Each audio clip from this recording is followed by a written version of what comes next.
I don't know what I did to make everybody hate trees. Everybody hate trees. I don't know what I did to make everybody hate trees. Everybody hate trees. I don't know what I did to make everybody hate trees. Everybody hate trees. I don't know what I did to make everybody hate trees. Those niggas hate trees. I don't know what I did to make everybody hate me. Those niggas hate trees.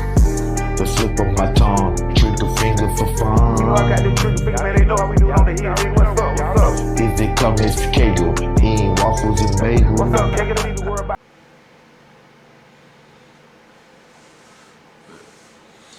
So, I mean, of course it was time before guns came, which everybody know, fighting with sticks and bottles and knives and then guns, things of that nature. But, like, me personally, I grew up fighting before, the pistol even came about, you know what I'm saying? I done lost fights, and to be honest with y'all, like, I think I lost 2. And, and those 2 guys that I lost the fight to, I had their ass, got them back. But, ain't nobody invincible. But at the same time, like I say, I grew up fighting before the pistol came.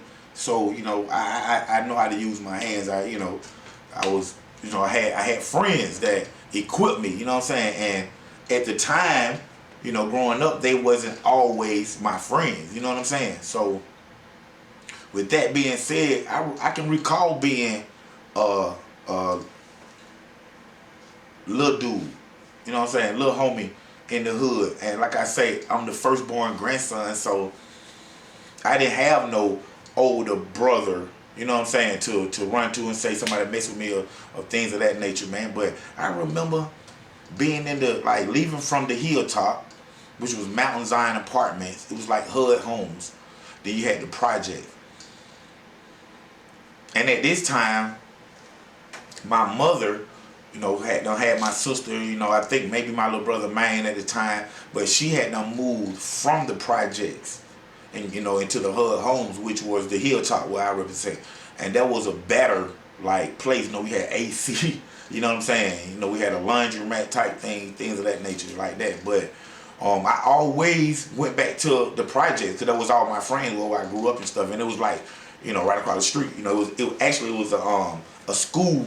Beaverton Elementary, it was a school in between us, you know what I'm saying? So, but I walk over there and be with my friends all day.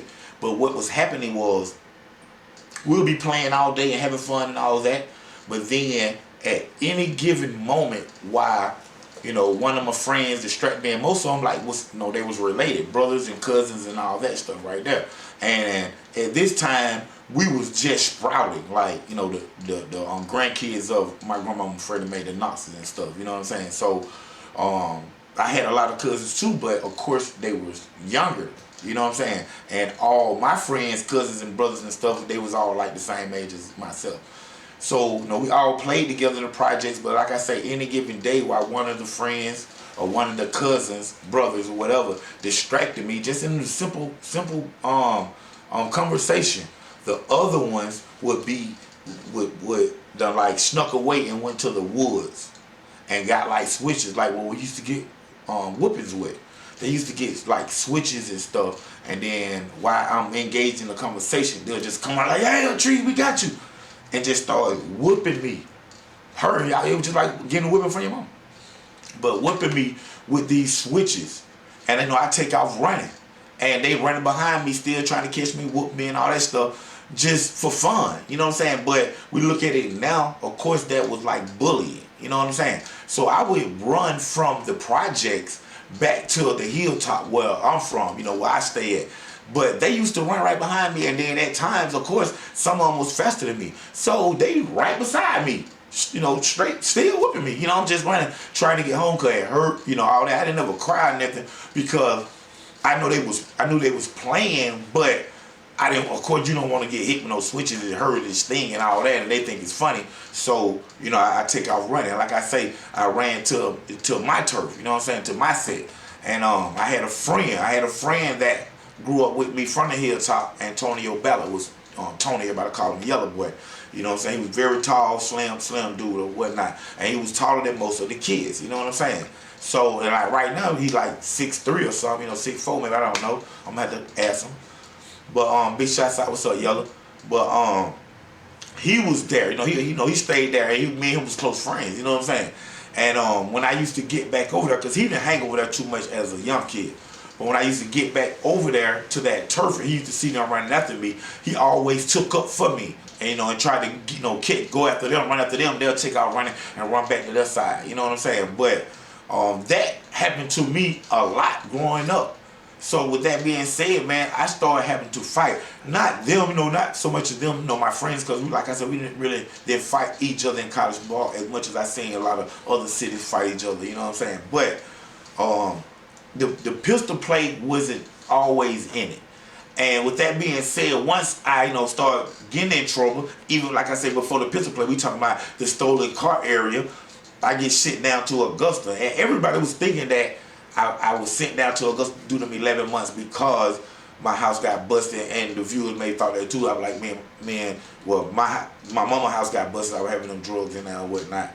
And I went down to Augusta Youth Development Center. And all my friends thought that I went down there for that same reason. But that wasn't the reason that I went down to Augusta Youth Development Center, because it was because I had an aggravated assault on a police officer. And me and Romeo, my partner Romeo and stuff. So that would actually sent me down the road. So I had a violent charge or whatnot. So once I get down there though, my partner Bowleg down there, Rico Sterling down there, Suave Rico Smith down there, who else? Jimmy Lee Brown was down there. So I had a lot of friends already down there. Then of course my partner Braswell came down there right behind me. So we was, pretty thick off up in there for some people to be from the same neighborhood. Everybody else was scattered around with them. And but once I got in there, they put me in a mild cottage, like a dorm that wasn't real soft, but a dorm that wasn't a very aggressive, that they called it back then, aggressive cottage, because that's what they called what we staying in down there. But I was put in cottage 3, and I remember my caseworker was Miss Wilson, and she was a very nice lady, however. And once we down there, we just like we locked up, we just submitted prison for young adults. You had people down for murder, had people down for statutory rape, this, that, at the age that we was in, from 12 to 16 years old. You know what I'm saying? Some people had life, they had to keep going with their sentence. You know what I'm saying? Unfortunately, I didn't have all that. But for as fighting, like I'm talking about right now, ain't no guns in there. Just like in prison, ain't no guns in juvie. You know what I'm saying? So we in juvie now, this is where I'm at, things are going on. And I remember I was working in the closet. They called it a bin. Can I get some water? Something real quick. I got it right here. They call it a bin. And the bin, you have 2 people working the bin. And the inmates, which the juvenile like ourselves, they have their shirts, because you have to wear different type of shirts in there. They're like uniform type stuff. They supply your pants that you wear. Some jeans look like Jordache jeans without the Jordache on it, without the horse. But and then you have a state shirt, and they give you like 3 of them, however.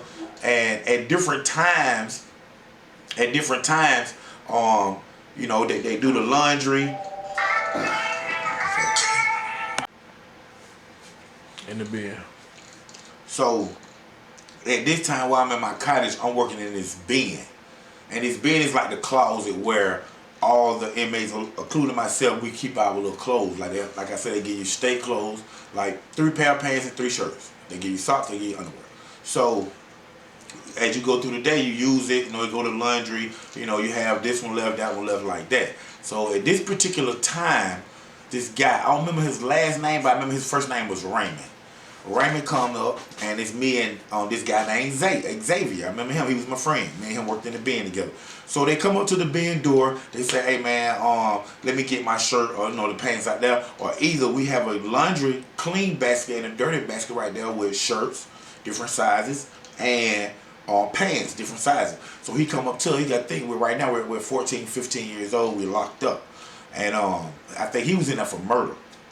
So he say, "Hey, College Park," because they called you by your city back then and stuff. College Park, Atlanta, Savannah. This is where Atlanta and Savannah is fighting like hell in the jails, the prisons, and down in Walmart in juvenile, Augusta Youth Development Center. You know what I'm saying? In the early 90s. So it's a lot of Atlanta and Savannah fights going on at the time of all this. So Raymond, and I think he was from Savannah, in the dorm with us. He come up to the door. He said, "Hey, College Park, let me get a size 33." So I'm like, all right, bet. So I look into the clean clothes bin, little basket, and I'm finding 32, 34, 32, 34, boom, boom, boom.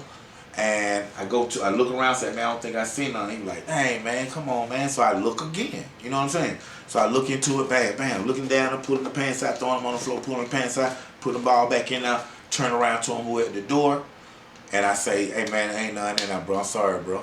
And then he started getting upset. Man, it was tripping, man, you find these pen, man. And as he's saying that, I look at his bin. Everybody who's locked up, their name is right up under the bin. And I see Raymond something, his last name, and I see that he got one pair of pants in there.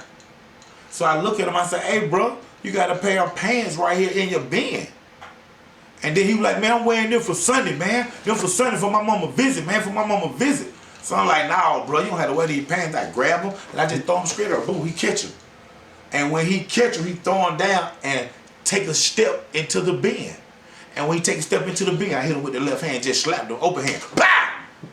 Just slapped him. He fell down and hit his head. Boom. Got a concussion. They had to take him out, take him to the infirmary. Well, all that going on, I'm talking to Zay. I'm like, "Listen, Zay, you know they're going to give me setback time. You get, stuff like that in juvie, you get setback time. At this time, my sentence is 9 to 11 months. That's what I got, 9 to 11 months. I did 3 in the county juvie. So I'm telling him, man, I don't want to get no setback time. Do what we're going to have to do. We're going to tell him the incident that happened, but how he walked in the bin at me like that, we going to tell him that he swung at me. You know what I'm saying? Because that's the only way I could have got out of it, like self-defense. So, and then this, Zay, he my partner. We cool. So he like, "Bet Tree, I got your back." So they get me. The counselor called Miss Wilson. She get me. The staff, Mr. Smith, he was there. So he didn't see the incident because we in now. We inside the bin. So when they interview me though, I tell them what happened. Exactly what I just told y'all. Like, "Hey, it's that, boom, boom." He came in there aggressive, and then he swung at me. I ducked, then I slapped him, and that's what happened. So they took me out, brought Zay in. Zay said the same thing. Now the thing about it is, the dude, he had a concussion, and when they questioned him, when the report came back, he did not remember what happened. You know what I'm saying? Which, all fell on my board. Now, and at the end of the day, I'm grown now. Of course, I told a little white lie. But he did get out of line, and he came with that fuck shit. You know what I'm saying? So that's what happened. You know what I'm saying? I'm who I am right now today to y'all who y'all see. And I was that kid. You know what I'm saying? Meaning like, didn't bully, didn't pick at you, didn't Joan. But when you step in my lane, you gave me a chance to shoot you in your face. So that's just how it is, and that's how I felt like that. Even though I had to twist some stuff because I didn't want to get the setback time. You know what I'm saying? That was the most important thing to me, was going home. You know what I'm saying? So even though I had to witness and the dude didn't remember what he said, it still made my level, and they call some of the prisons still do that. It made my level go up. And with my level going up, it made me an aggressor. You know what I'm saying? So what they did was they had to transfer me to the aggressive cottage, which was next door, which was Cottage 1. All my Cottage 1 partner down there in Augusta Youth Development Center, what's up? But which was Cottage 1, and it was a cottage that fought all the time. But it was a cottage that was full of Atlanta dudes. You know what I'm saying? Like, everybody was in there Atlanta. You had Cottage 1, everybody in there Atlanta. Then you had Cottage 8, everybody in there Savannah.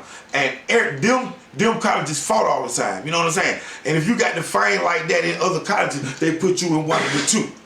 You know what I'm saying? So that was one of the places that they put you once that happened. And with even though I had that self-defense thing, it still made me be aggressive because he did have a concussion and I did hit him and all that. So they put me over there. And the thing about going over there was maybe 2 weeks before this incident happened. That's when Steve Harvey came down there and talked to me. And while Steve was there, an incident happened with me and one of the guys from Atlanta in Cottage 1. You know what I'm saying? It was like a girl with some ladies with Steve, and I ended up like flirting or something, saying something to the lady.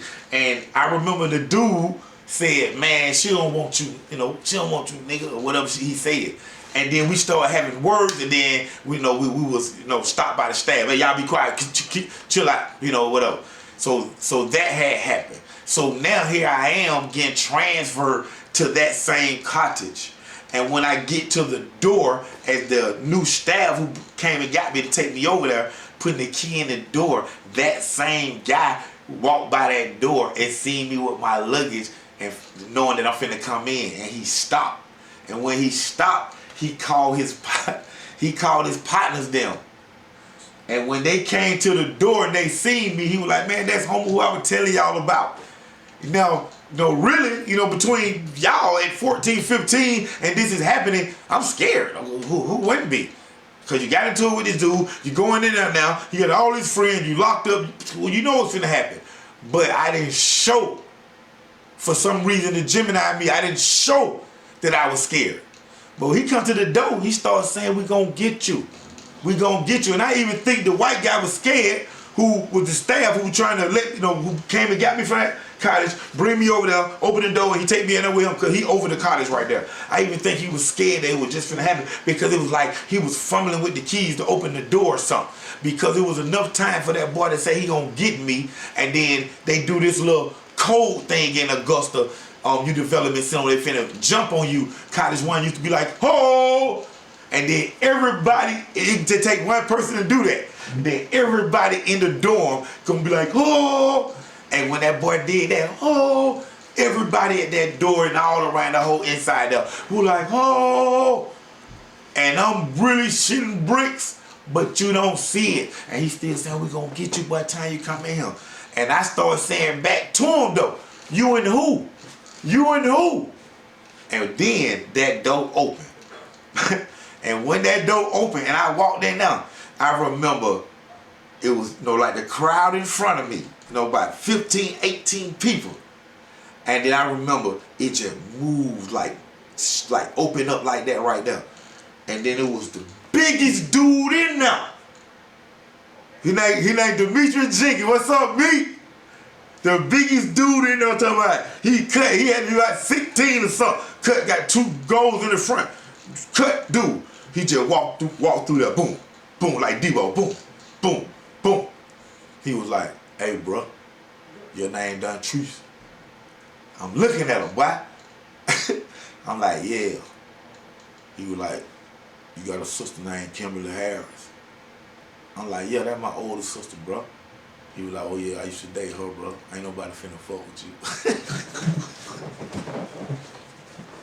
Hey man, we right here, man. Story through David lenses, man. Check us out, Black Boy OG Dontrece. We here, 3700 College Park, stand up, E-Point, stand up, Atlanta, stand up. I don't know what I did to make everybody hate Trees. Everybody hate Trees. I don't know what I did to make everybody hate Trees. Everybody hate Trees. I don't know what I did to make everybody hate Trees. Everybody hate Trees. I don't know what I did to make everybody hate Trees. Those niggas hate Trees. I don't know what I did to make everybody hate me. Those niggas